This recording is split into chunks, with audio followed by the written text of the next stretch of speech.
निहाली लोग कानून को किस तरह तोड़ना है, कानून के दायरे में रह के ये भी जानते हैं। हम नादानी कर बैठेंगे, किसी मजहबी बातों के झांसे में आ जाएंगे, जिस तरह हम माजी में आते हैं, तो हमारे घर महफूज नहीं रहे, हमारे ऊपर हमले हो रहे हैं। अगर कारपोरेशन में समाजवादी और सेकुलर पार्टी का राज नहीं रहा तो हम अपने घरों में महफूज नहीं रह पाएंगे।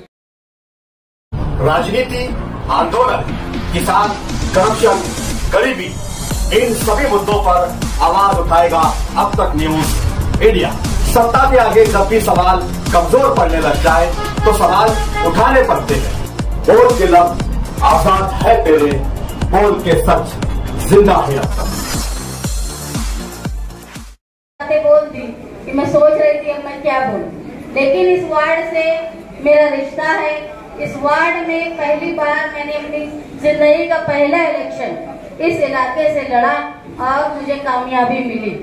जरूर इस इलाके के लोगों को सादी निहाल अहमद साहब से मोहब्बत थी, उसी का नतीजा था कि आपने जो वार्ड हमारे फेवर में नहीं रहता था, उस वार्ड के लोगों ने मुझको पहली बार चुन कर दिया। यहाँ इलेक्शन के अय्याम शुरू हो रहे हैं, तमाम लोग इलेक्शन में लगे हुए हैं, लेकिन ये वक्त सिर्फ उम्मीदवार चुनना ये जरूरी नहीं है, अच्छा उम्मीदवार चुनना, वो उम्मीदवार जो शहर में आज आप देखेंगे कि सड़क से हम जब गुजरते हैं तो घरों से ज्यादा, बस्तियों की तादाद से ज्यादा सड़क में इकट्ठे होते, और इतनी मुश्किल से कि सवारी वालों को तो जाने का, पैदल वालों का भी चलना मुश्किल। पानी के लिए मुसलसल औरतें परेशान, हर 10-15 मिनट पे औरतों का फोन आता है, पूछते हैं आज नल कब आएगा। मुसलसल जैसे जैसे तरक्की होती है ना तो सहूलत पड़ती है, लेकिन आप देखेंगे कि मालेगांव शहर में तकलीफ पड़ रही है, चाहे वो पानी की तकलीफ हो, चाहे वो पावर की तकलीफ हो, चाहे वो सड़क की तकलीफ हो, मुसलसल मालेगांव शहर जो है वो तकलीफ में है। जैसा मुस्तकीम ने बताया कि ये इलेक्शन सिर्फ हमारी बुनियादी सहूलतों के आराम के लिए होने वाला इलेक्शन नहीं, बल्कि फिरका परस्तों की बहुत बड़ी चाल जो एक नजर लगा के मालेगांव पर बैठा है पार्लियामेंट के इलेक्शन के बाद से, कि किसी तरह से भी ये मुस्लिम अक्सरियत वाला शहर, इसको हम इस तरह कर दे कि ये माजूल हो जाए, महरूम हो जाए। आज आप देखेंगे चाहे वो हमारे यहाँ वोटर लिस्ट के बारे में हमको परेशान करते हैं, कहीं जन्म दाखिले के मामले में परेशान करते हैं, और मैं बार बार कहूंगी जो कच्ची बस्तियां मालेगांव शहर में है, जिस इलाके में आज हम खड़े हैं, चाहे वो सर्वे नंबर 42 हो, चाहे गणेश नगर हो, चाहे नंदन नगर हो, या सर्वे नंबर 57 का हिस्सा हो, ये सारी बस्तियों पर अगर फिरका परस्त राज करने आ गए तो लैंड जिहाद का मामला आएगा। देख लो उस बस्ती के मालिक कौन है, आबाद कौन है। इसलिए आपको ऐसी पार्टी का साथ देना है जो झोपड़पट्टियों को बसाने का और बचाने का काम करती है। जब मैं यहाँ पहली बार इलेक्शन लड़ रही थी तो लोगों ने मुझसे कहा था कि हम आपका साथ इसलिए देंगे कि सादी निहाल अहमद साहब झोपड़पट्टियों को बसाने का और बचाने का काम करते थे, आप वादा करो कि हमारे घर महफूज रहेंगे। अल्हम्दुलिल्लाह आज तक यहाँ के घर महफूज हैं, लेकिन आप अगर शर पसंदों की, जिस तरह बताया गया कि खुफिया जो महाज बन रहा है शर पसंदों का, बीजेपी, शिवसेना, और उनका साथ किनके साथ है, कौन कहां उनके उद्घाटन में पहुंच जाता है, आरती में पहुंच जाता है, कुदाल मारने पहुंच जाता है। अगर वो अपना सपोर्ट किसी शर पसंद को दे दें तो मालेगांव शहर के मुस्लिम आबादी बड़ी तकलीफ से दोचार हो जाएगी।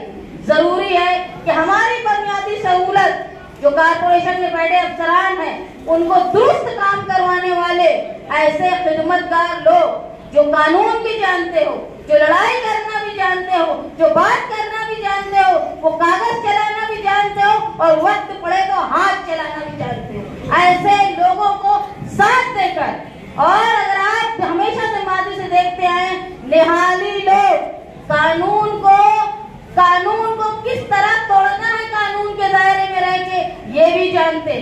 जो लोग तुम्हारे खिलाफ जहर उगलते थे, आज कुदरत उनको उनका अंजाम बता रही है। इसलिए जरूरी ये है कि ये इलेक्शन, आने वाले इलेक्शन में हमको इंतहाई जिम्मेदारी से अपनी वोट का हक अदा करना है। ये इलेक्शन जहां हमको हमारी बुनियादी सहूलत के साथ साथ हमारी बस्तियां बसाने और बचाने की कोशिश के लिए भी जरूरी है।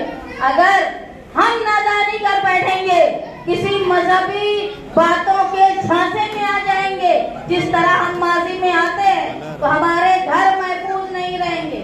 मैं देख रही हूँ यहाँ कुछ लोग ऐसे भी बैठे हैं जिनको नोटिस लगी थी। उनकी क्या हालत थी एसआईटी में जब नोटिस लगी थी, उनसे पूछो।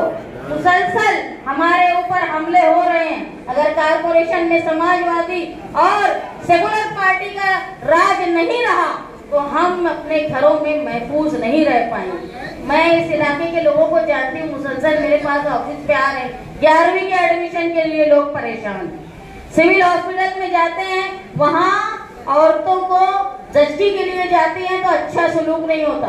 तुम समाजवादियों की ही वजह से वो जस्टिस वार्ड जो नदी के उस पार जा रहा था, उसको रोकने का काम शिवाजी महाराज के पुतले के पास जो एहतजाज किया गया, वो ऐसा एहतजाज था कि अगर वो नहीं किया जाता तो ये सिविल हॉस्पिटल धीरे धीरे पूरी तरह खत्म हो जाता। जबकि जस्टिस का जो वार्ड है वो उस तरफ चला गया था, महिला रुग्णालय में। अगर यहाँ एहतजाज नहीं होता तो जो तकलीफ हमारे साथ हमेशा धूलिया जाने की आती है वो बढ़ जाती। जरूरी है कि काम करने वालों और रोने धोने और नाटक करने वालों में फर्क करना मालेगांव सीख जाए। मुझे उम्मीद है ये इलाका हमेशा से सूझबूझ और सियासी समझ रखने वालों का है।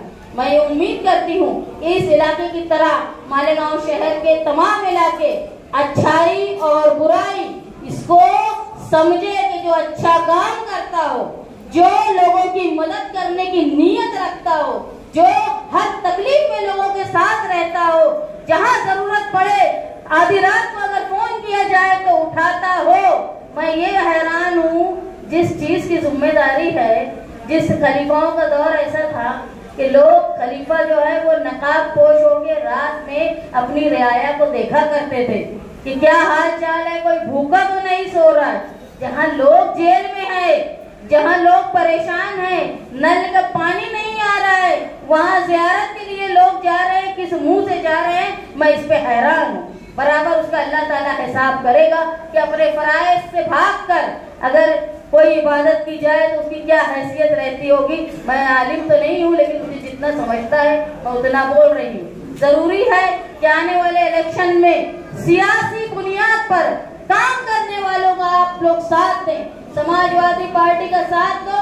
हम कारपोरेशन से किस तरह काम करवाना है, हम ऐसे उम्मीदवार आपसे लेकर जाएंगे आपकी ओर से जो बराबर काम करवाएंगे और मालेगांव शहर को जो बुनियादी सहूलत से महरूम है उसको हम दुरुस्त करने की कोशिश करेंगे। बाकी सारी बातें मुस्तकिल इतनी ज्यादा बोल चुके हैं कि मुझे जरूरत नहीं है, आपने मुझे बोलने का मौका